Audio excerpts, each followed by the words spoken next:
Good morning, happy Tuesday, whatever day it is, I believe it's Tuesday. Good morning from 9 Pound Hammer today, where I wanted to say a couple things. Guys, I do vintage, I'm a vintage guy, so I restore radios that have been long forgotten. I can do anything. I do the 955s, I do all the new stuff as well, surface mount, everything, all that. But my passion is the radios that you ran when you were a child, the radios your grandpas talked on, the radio your dad's dad.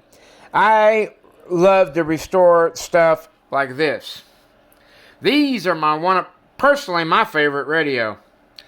The Midland, the 800 series, the 857s, 858, 859, all those.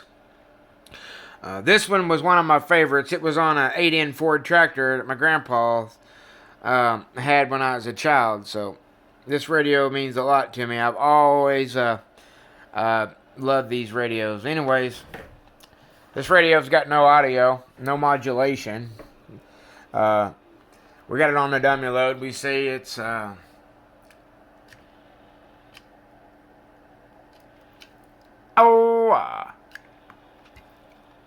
got a good 4-watt dead kiss here. That's a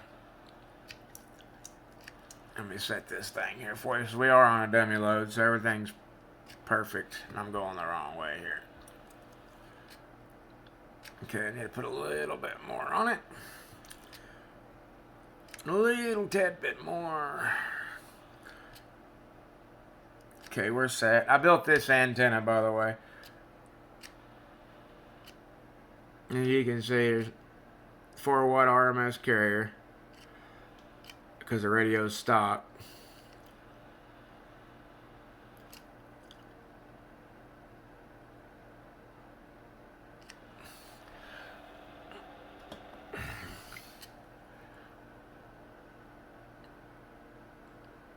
I'm real picky, so if you look right here, 4 watts RMS carrier, 4 watts RMS carrier, no reflect, dummy load.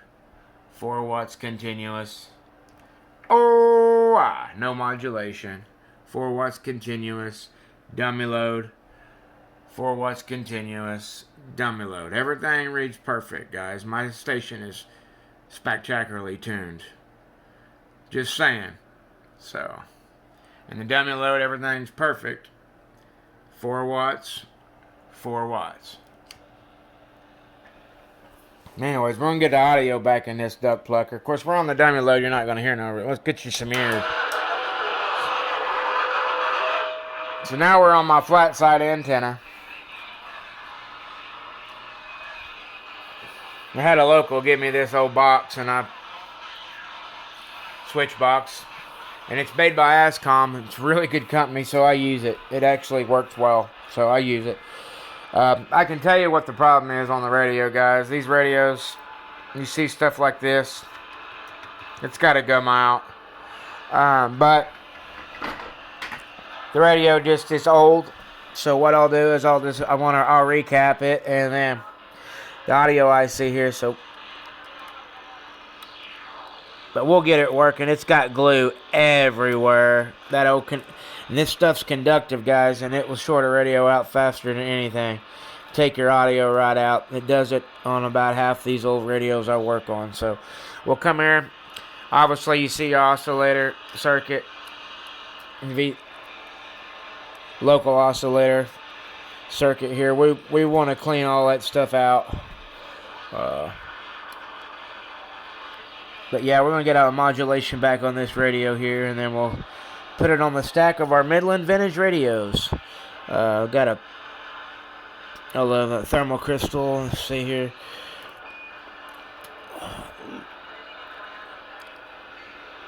It's like that's that's local. No, here we go. Here's local.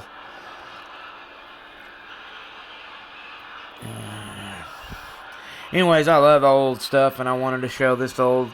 This is what a good radio looks like, guys. Back when they made stuff, they actually gave two cares about stuff. So when we look at the radio real quick, a couple of really key signs. that the radio's never been touched.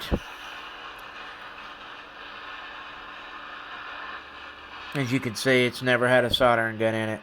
Never had nothing in it. It's still set at factory settings. Every one of the cans are all still at identifier position where they were set at factory. So 100% virgin, which is how I like them. This radio here, I will not do anything but turn the dead key down a little bit and shelf it. We like to run these dead keys on these older radios a little bit higher. So we run about a 2-watt dead key on this radio and let it swing up. And it'll make 18, 19, 20, 22 PEP real easy. But they use real good components.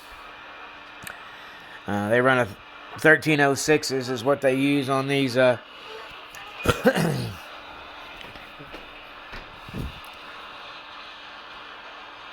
use a 1306 final with a, I don't know what they use for their little driver exciter, but you see the NEC 1306 audio IC. I'm not sure what audio IC. I want probably the 7205. Yeah, that's the 7205 Toshiba. Wonderful IC. Good audio chips, man. They're loud. This is a loud, clean, loud radio. So just wanted to let you guys see. But this right here is a #1 killer, guys. They do it because it's isolation, you know, around the VCO and the oscillator circuits and shit. But guys, this stuff, see how the legs, both sides, are submerged in this? Well, guys, that makes this entire conductive field all conductive. Because this stuff over time becomes conductive. I guarantee you, I can put my continuity tester, I can put a negative here and a positive here, and it's going to tone all through here. This is all conductive. And it grounds out your circuits. I'm not saying that's why this thing ain't got modulation, because it's old, and you know, it could be this switch, it could be this scabbed on wire job here, which that, believe it or not, is factory. Midland does that on all their microphones. They use a little jumper wire and pick up their little shield. But yeah, Midland does that, and there's nothing wrong with it because it's inside the cord nut. So the cord nut stops here, so all this is inside the cord nut. But we're just letting a little electrons flow through it. We got it running about, it's got a good receiver, letting it run about 13.5. I want to put a little voltage on it here for a minute. Roll it up to about 15 volts and let it sit there.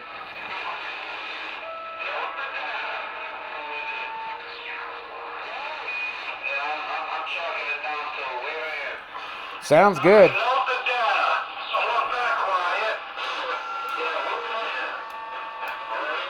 And it sounds better the longer it's plugged in, so.